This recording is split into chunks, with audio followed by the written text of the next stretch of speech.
Viktor! V katerem času?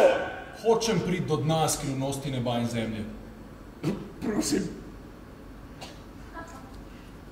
Hoče priti do dna skrivnosti neba. Prosim! Raziskujem proces preobrazbe iz življenja v nič, iz niča v življenje. Abistum invocat! Nekaj sem odkril, Henry. Kaj si odkril? Postopek. Kakšen postopek, Viktor? No, kakšen postopek za Kako Boga? oživiti mrtvo snov?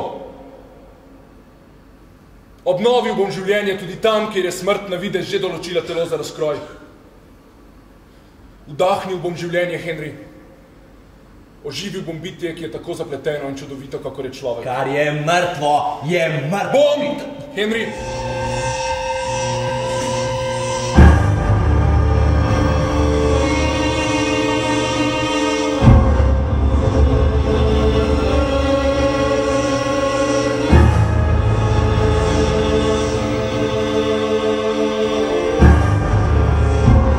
Tukaj stal! Kje? Tukaj!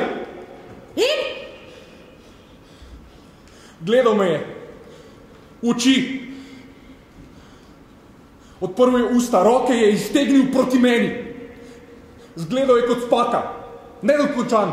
Mumija. Diha, diha, globoko vdihne, izdihne, diha, diha, premik spodnje čeljusti v anteroidni smeri. To je moje! Mami, mami,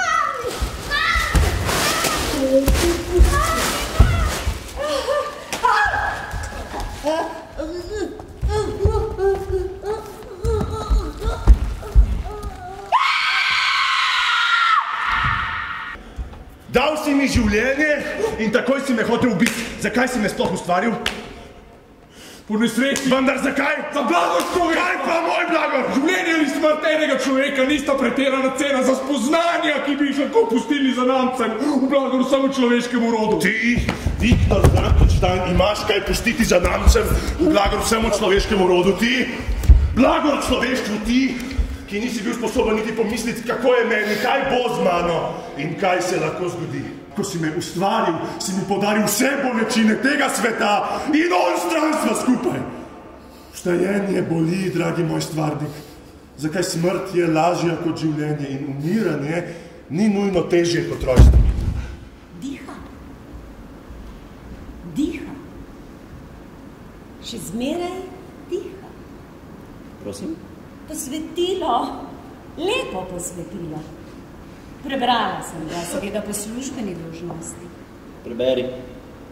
Dragi kolega Clerval, prijatelj Henry, nadaljuj po dolgi poti, daleč stran od kaosa, kajti kaos je polom človeškega duha v pričo skrivnosti obstanka. Profesor Alfons in prijatelj Viktor Frankenstein.